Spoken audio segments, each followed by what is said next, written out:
Good morning to all of you. 1st September, quantum not a solace.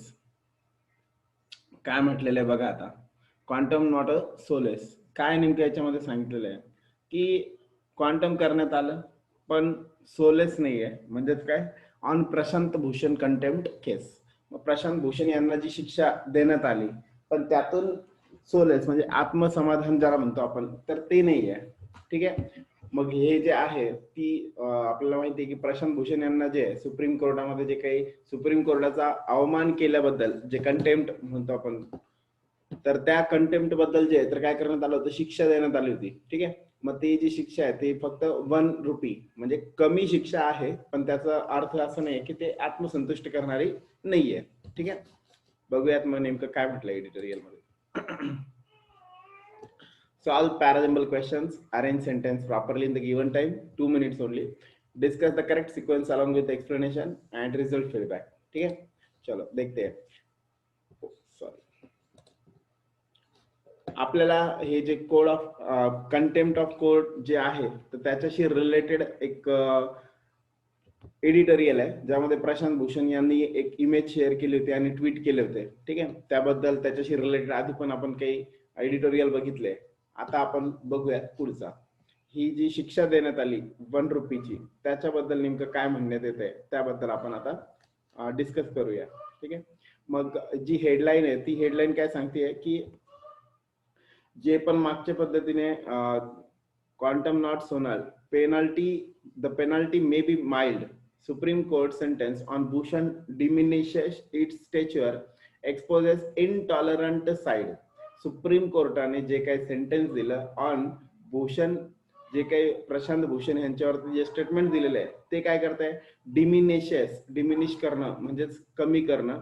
It's stretcher, status जे आहे ते कमी करताय.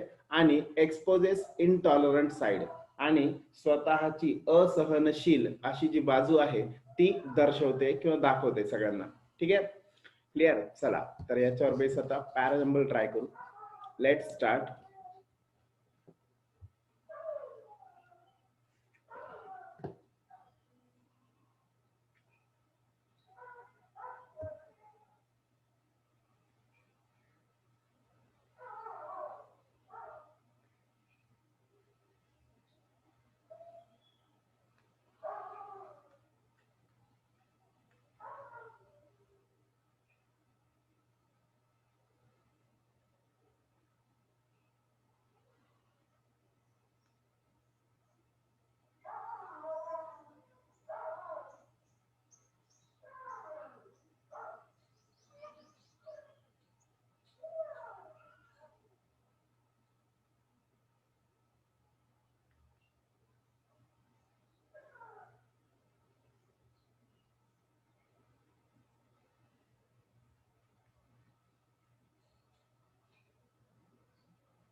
ओके, बोलो.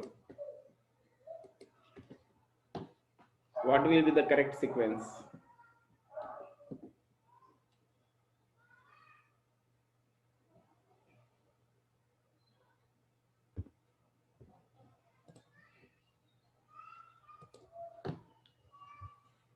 सांगा. बघा, दॅट धिस वॉज, दॅट आणि धिसनी सुरुवात झालेली आहे. वाक्याची सुरुवात एनी होणार नाही. ठीक आहे. दुसरं ए नी सुरुवात नाही होणार, पण सगळ्या ऑप्शनची सुरुवात ए नीच झालेली आहे. म्हणून the penalty may be mild but it's import is quite ग्रेव. ठीक आहे, म्हणून मग बी ने सुरुवात झालेलं होईल. दॅट इज एकुलता एक option C.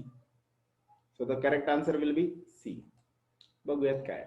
The penalty may be mild but it's import is quite grave. Penalty भलेही कमी असेल, ती क्षुल्लक असेल, पण तरी सुद्धा ते लादणं इज क्वाईट ग्रेव. ते काय दुःखनीय आहे. ठीक आहे. In imposing a nominal fine of ₹1 on advocate Prashant Bhushan for criminal contempt of court. म्हणजेच कोर्टाची अवमानना केल्याबद्दल ₹1 फाईन करणं कुणाला? प्रशांत भूषण यांना. And in the event of default, आणि जर ते पे करायला ते जर सक्षम ठरले नाही, ते डिफॉल्ट जर कन्सिडर करण्यात आलं त्यांना, asking him to serve a 3 month simple prison term. साधं जे कैद म्हणतो आपण, तर साधी कैद त्यांना देण्यात येईल जर त्यांनी ते ₹1 पे केला नाही तर. 3 महिन्यासाठी त्यांना जेल असेल, साधी jail. And be debarred for 3 years from legal practice. आणि त्याच्या सोबतच 3 वर्षांसाठी लिगल प्रॅक्टिस मधून त्यांना काय करण्यात येईल? डिबार करण्यात येईल, काढून टाकण्यात येईल. The supreme court has bared its dark and intolerant side. या माध्यमातून अशी शिक्षा देऊन सुप्रीम कोर्टाने स्वतःची असलेली एक डार्क बाजू किंवा असहनशील असणारी बाजू ही सर्वांना प्रदर्शित केलेली आहे, सर्वांना दाखवून दिलेली आहे. That this was in response to tweets that contained criticism of the current CJI and some of his predecessors. मग सध्याच्या या रिस्पॉन्सनुसार, म्हणजे हे कशाबद्दल करण्यात आलं? सगळं जे काही ट्विट केलं होतं त्यांनी, की ज्याच्यामध्ये क्रिटिसिझम, निंदनीय वाक्य होते. कोणाबद्दल? CJI, मग chief justice of India and some of his predecessors. आणि काही त्याच्या अगोदरचे जे काही CJI होते, चीफ जस्टिस ऑफ इंडिया, तर त्यांच्याबद्दल जे काही क्रिटिसिझम, निंदनीय काही बोललं गेलं होतं, त्याच्या अगेन्स्ट हे सगळं करण्यात आलं. Diminishes the court stature. या माध्यमातून डिमिनिश, कमी होणं, कमकुवत होणं. द कोर्ट स्टॅचर, कोर्टाची स्टेचर, हाईट किंवा आतापर्यंत असलेलं स्टेटस, जे पण कोर्टाचं स्टेटस होतं त्याला या माध्यमातून काय झालं? कमी करण्यात आलं. Much more than the upstanding lawyers tweet that contain in insinuation and opinions that judiciary found unpalatable. बघा, diminishes the court stature. कोर्टाचं स्टेचर, कोर्टाचं स्टेटस कमी करण्यात आलं. त्याही पेक्षा जास्त कशापेक्षा? अपस्टँडिंग लॉयर्स ट्वीट. त्या लॉयरचे ट्वीट जे होते, दॅट कंटेन इन्सिन्युएशन, म्हणजेच काय? निंदा. मग निंदा जी काही त्यांच्या वाक्यामध्ये, त्या ट्विटमध्ये जी होती, त्याही पेक्षा जास्त कोर्टाचं स्टेटस या स्टेटमेंटमुळे किंवा या दिलेल्या निर्णयामुळे दिसतंय. And opinions that the judiciary found unpalatable. Unpalatable means इथून काही मार्ग निघत नाहीये, अशा कंडिशन मध्ये असणार आहे. ठीक आहे, दॅट इज द अनपॅलेटेबल. क्लिअर सगळ्यांना एवढं लक्षात आलं फर्स्ट? मग या माध्यमातून जे ज्युडिशियरी तेवढं चांगल्या पद्धतीचे नाहीये किंवा चांगल्या पद्धतीची न्याय व्यवस्था नाहीये, हे त्या माध्यमातून काय आलं? पुन्हा एकदा लक्षात आलं. Okay, second question. Let's start.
Okay, सांगा.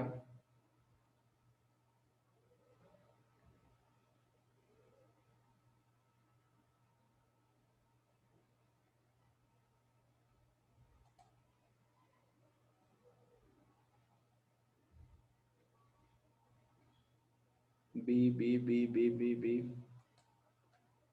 ठीक है, चलो देखते हैं क्या है एक्झॅक्टली. बी. चला बघूयात नेमकं काय आहे. एवढं सगळ्यांनी सांगितलं म्हणजे असू शकतो. डी आलेलं आहे. डीच्या नंतर कॉमा आहे आणि अँड नी सुरुवात झालेली आहे. डीच्या नंतर बी आलेला ऑप्शन कोणता आहे ते शोधा. मग दोन ऑप्शन सापडले मला. एक बी पण आहे आणि दुसरा सी पण आहे. पण जर आपण बघितलं की सी वाला जे स्टेटमेंट आहे however that is the conclusion, म्हणून मग तो शेवटी येईल, म्हणून C is the correct answer. बघूयात काय. A C D B. A C D B. Sorry, B answer जे आहे ते मग करेक्ट आहे. A C D B. आता यात नेमकं काय सांगितलेलं आहे बघू मग.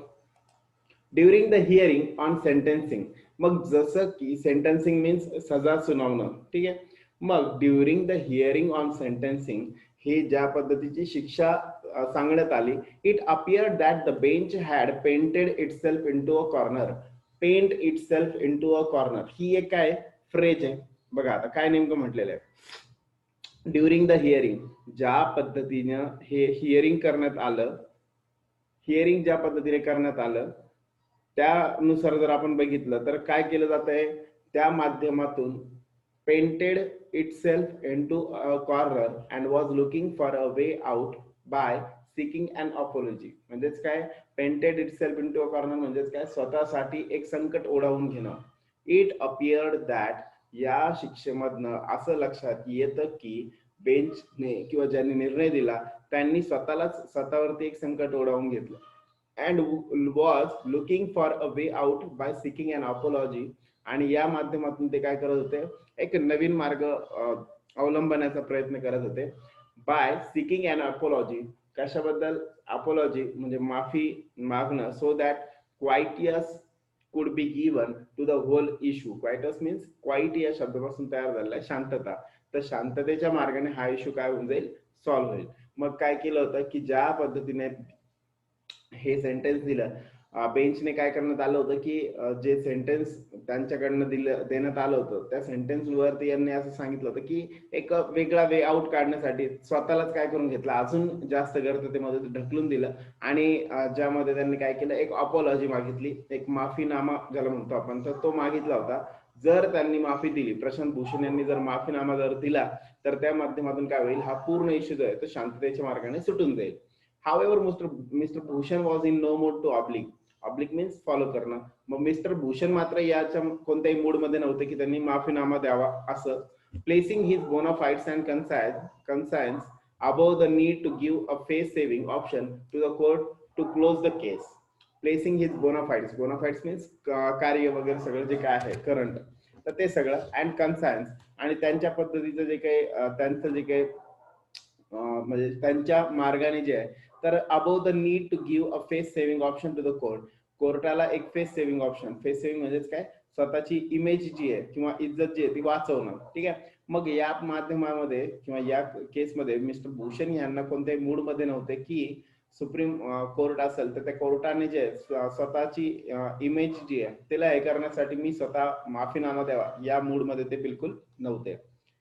It is fortunate that the court did not heed the Attorney General's wise counsel that it should display magnanimity by not imposing any sentence. बघा, इट इज अनफॉर्च्युनेट, ही खरं तर दुर्दैवाची गोष्ट आहे. काय की कोर्ट डिड नॉट हीड, कोर्टाने जे लक्ष दिलं नाही कुणाकडे, अटॉर्नी जनरल. आता हे अटॉर्नी जनरल काय असतं, अटॉर्नी जनरल म्हणजे जे भारतीय सल्लागार. मग जे सल्लागार जे आहेत त्यांचं असं म्हणणं होतं की या मॅटर मध्ये कोर्टाने काय केलं पाहिजे, मॅग्नॅनिमिटी म्हणजेच काय, त्या सर्वसमावेशकता किंवा एक उदार धोरण ज्याला म्हणतो आपण, तर तसं दर्शवलं पाहिजे. कोणत्याही पद्धतीची शिक्षा न देता. इथं सेंटेन्सचा अर्थ शिक्षाशी रिलेटेड आहे. कोणतीही शिक्षा इम्पोज करणं, लादणं, ते लादण्याच्या आधी काय केलं पाहिजे, ही उदारता दर्शवली पाहिजे आणि याला सोडून दिलं पाहिजे. And by considering the tweets as bona fide expression of criticism aim at improving the institute stature. आणि जर समजा हे जे बोनाफाईड एक्सप्रेशन ज्या पद्धतीने यांनी दर्शवलेले सध्या दर्शवलेले जे काही ट्विट्स आहे त्या माध्यमातून क्रिटिसिझम जे ऑटोमॅटिकली जर समजा कोर्टाने याला इग्नोर केलं असतं आणि उदार धोरण दाखवलं असतं तर त्या बदल्यात जे तर इन्स्टिट्यूटचं जे स्टेटस आहे ते काय झालं असतं अजून जास्त इम्प्रूव्ह झालं असतं. ठीक आहे. Third, ready, let's start.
Okay,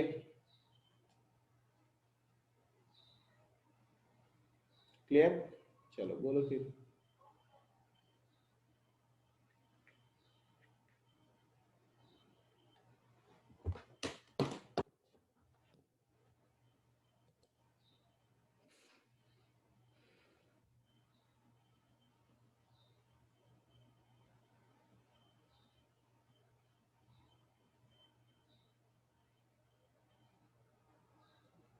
B D B D B D बघूयात नेमकं काय. बघा नेमकं काय झालंय बघा. द 82 पेज आपल्याला एक तर सुरुवात दिलेली कशाने, एक तर ए ने सुरुवात झालेली आहे तर बी ने सुरुवात झालेली आहे. मग यामध्ये आपण जर बघितलं की the 82 page sentencing verdict much like the 108 page judgment finding mister Bhushan guilty. मग मिस्टर भूषण यांना जे तर इथे काय होतंय गिल्टी सापडलं जात आहे. मग गिल्टी सापडलं जात आहे. मग यात आपण जर बघितलं तर हे जस्ट आपण आताच जे बघितलेलं होतं कोणतं यामध्ये, and by considering the tweets as bona fide expression of criticism aim at improving the institute stature. कशामुळे स्टेचर वाढणार आहे किंवा स्टेटस जे आहे ते चांगलं राहणार आहे त्याच्याशी रिलेटेड जे बोललेलं आहे ते कुठं बोललेलं आहे ए मध्ये. का बरं बघा पुढे वाचल्यावर कळेल. For instance the defence of the truth taken by the, जर मी बी वाला ऑप्शन घेतला तर काय होतंय इन्स्टन्स उदाहरणादाखल असं होतंय. म्हणून मग 82 पेज वाला जे आहे ते जास्त करेक्ट असेल. बघूयात मग नेमकं काय. The 82 page sentencing verdict much like the 108 page judgment finding mister Bhushan guilty.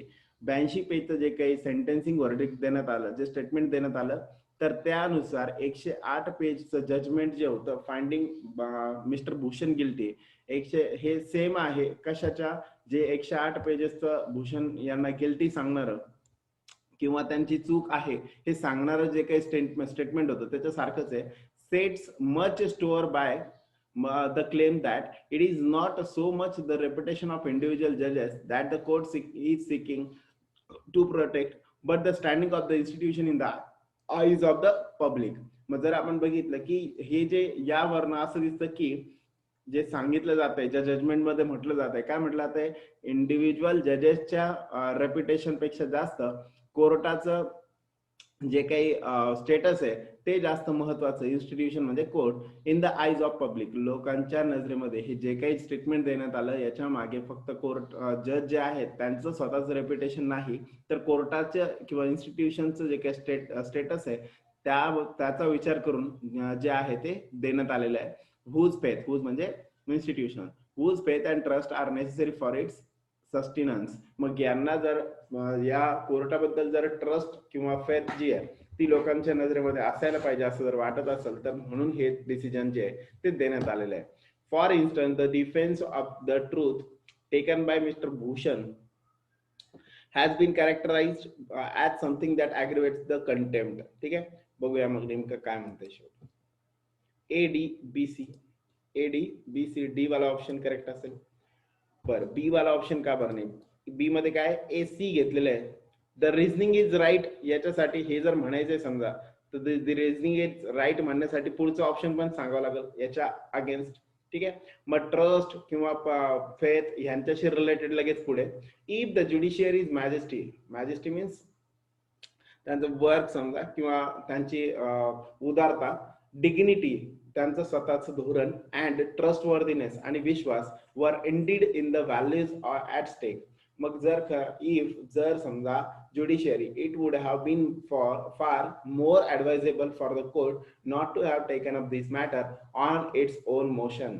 जर खरंच समजा ज्युडिशियरीची आपण मॅजेस्टी, डिग्निटी किंवा ट्रस्टवर्दीनेस, खरंच त्यांचा विश्वास किंवा डिग्निटी किंवा ट्रान्सपरन्सी या सगळ्या गोष्टी जर आपण बघितल्या तर व्हॅल्यूज ॲट स्टेक सध्या ते काय होत आहेत, इंडीड व्हॅल्यूज ॲट स्टेक याच्यावरती प्रश्न उठवण्यासारखे आहे. It would have been far more advisable for the court. मग हे बऱ्याच अगोदरपासून कोर्टाला ॲडवाइज केलं जात होतं की not to have taken up this matter on its own motion, स्वतःच्या मोशननी किंवा स्वतःच्या स्पीडने हे मॅटर असं घेऊ नये याबद्दल आधी पण काय केलं जात होतं, ॲडवाइज केलं जात होतं. फॉर इन्स्टन्स एक्झाम्पल म्हणून the defence of truth taken by mister Bhushan has been characterised as something that aggravates the contempt.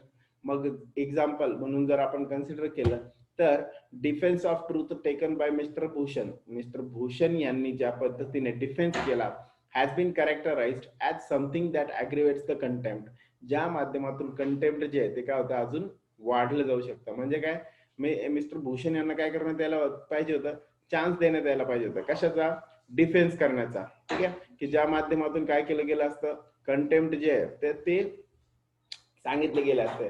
पण प्रॉब्लेम काय, प्रॉब्लेम असं झाला की या माध्यमात त्यांना जे जुने ओल्ड जे काही होते जजेस होते त्या जजेसला अजून जे बोलता आलं असतं किंवा जज त्यांच्या बाजूने जे बोलले असते तर ते बोलता येणार नव्हतं.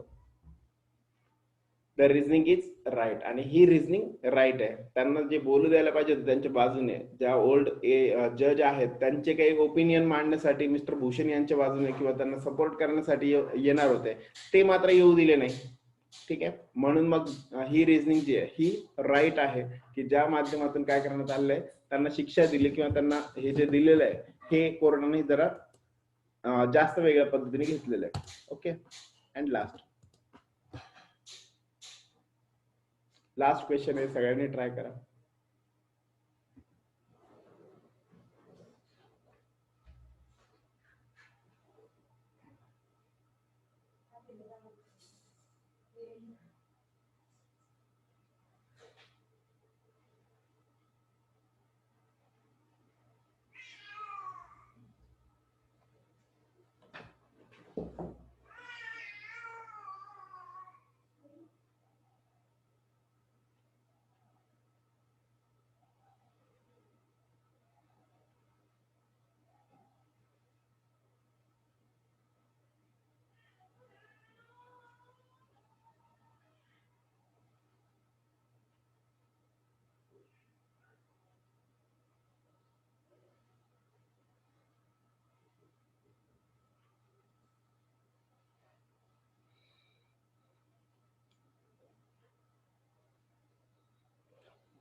ओके, बोलो.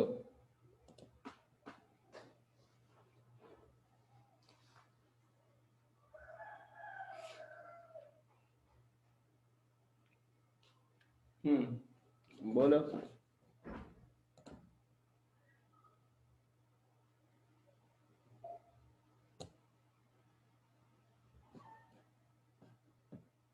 ठीक आहे, ठीक आहे. बोलो फास्ट. चला, ओके, बघूयात नेमकं काय. आता जे पहिले म्हटलेलं होतं की त्यांना एक चान्स मिळायला हवा होता, कशासाठी? डिफेन्स साठी. ठीक आहे, मग ते डिफेन्स साठी चान्स दिला गेला नाही. डी. बर, डिफेन्स साठी जो आहे तो चान्स मिळालेला नाहीये. पार्टी CJIs अँड रिटायर्ड जजेस हुज कंडक्ट अँड ओपिनियन्स वर sought to be marshalled in mister भूषणच डिफेन्स. आता यामध्ये आपण जर बघितलं तर काय नेमकं म्हटलेलं आहे, पास्ट जे जुने CJI आहे, CJI म्हणजेच कोण? Chief justice of India. जुने काही चीफ जस्टिस ऑफ इंडिया त्याच्यासोबत जजेस आणि रिटायर्ड जज हुज कंडक्ट, ज्यांचे opinions were sought to be, sought सिक्सचं past form, sought to be expected असणं किंवा वाटणं, to be marshalled means collect in mister भूषण's defence could not have been embroiled म्हणजेच काय? इन्व्हॉल्व करणं त्याला किंवा एखाद्या याच्यामध्ये इन द करेंट प्रोसिडिंग्स. मग जे काही पार्टीचे जे काही पास्ट आताच आपण बघितलं की त्यांचं ओपिनियन घ्यायला पाहिजे होतं, डिफेन्स मध्ये काही ना काहीतरी बोलायला पाहिजे होतं. नेमकं काय बोलायला पाहिजे होतं ते ए मध्ये सांगितलेलं आहे. ठीक आहे, मग काय बोलायला पाहिजे होतं? पहिले म्हटलं बोलायला पाहिजे होतं, आणि ते काय बोलायला पाहिजे ते ए मध्ये कन्सिडर करण्यात आलं. पास्ट CJI अँड रिटायर्ड जजेस whose conduct and opinion were sought to be marshaled in Mr. Bhushan's defense could not have been embroiled. मग ते सगळे जे आहे ते इन्व्हॉल्व करून घेण्यात आले नाही इन द करंट प्रोसिडिंग्स, या प्रोसिडिंग्स मध्ये कन्सिडर करण्यात आले नाही. However this was fairly obvious when the court issued notice to him. आणि हे काय व्हायला पाहिजे होतं? जशी त्यांना नोटीस जाते तशी काय करायला पाहिजे होती? त्यांचं ओपिनियन जे ते घ्यायलाच पाहिजे होतं, पण घेतलं गेलं नाही. म्हणजे सुरुवात कशी झाली आहे? ए ने झालेली आहे. ए ने सुरू झालेलं कोणतं ऑप्शन आहे? एकुलतं एक, ए. ओके, म्हणून करेक्ट आन्सर असेल ए. चला बघूयात पूर्ण अर्थ. Surely someone cannot be found guilty of contempt without giving him an opportunity to explain his view that the CJIs of the last 6 years had contributed to the destruction of democracy. खरं बघितलं तर काय, जोपर्यंत समोरच्याची बाजू ऐकून घेतली जात नाही तोपर्यंत एखाद्याला आरोपी ठरवणं, दोषी ठरवणं हे चुकीचं आहे. ठीक आहे, पण आपण बघतोय की या केसमध्ये त्यांना सुद्धा मिस्टर प्रशांत भूषण यांना सुद्धा काय करायला पाहिजे होतं? Him an opportunity to explain. त्यांना एक ऑपॉर्च्युनिटी द्यायला हवी होती. कशाची? टू एक्सप्लेन हिज व्ह्यूज, त्यांचे व्ह्यूज मांडण्याची, की CJI जे आहे मागच्या 6 वर्षामध्ये जे त्यांनी डिस्ट्रक्शन ऑफ डेमोक्रेसी केलंय त्याला तुम्ही प्रूव्ह करून दाखवा, हे सांगणारं काय करायला पाहिजे होतं त्यांना? त्यांना जे ओपिनियन मांडण्याचं त्यांच्यासाठी त्यांना जी ऑपॉर्च्युनिटी द्यायला पाहिजे होती. Okay, these proceeding was fated to shine a light on the court's conduct. मग यातून आपण जर बघितलं, टू शाईन अ लाईट म्हणजेच काय? एक्झामाइन, म्हणजे एक्झामाइन करणं, पण कसं? एकदम डीपली एक्झामाइन करणं. ठीक आहे, मग फेटेड ही जी या ज्या पद्धतीची जी काही कोर्टाची जी काही पद्धती आहे, courts conduct rather than on the action of the contemnor. Contemnor कोण असतो? जो की गिल्टी फाउंड होतोय तो. ठीक आहे, मग ज्यांनी कंटेम्प्ट केलं तो कंटेम्नर.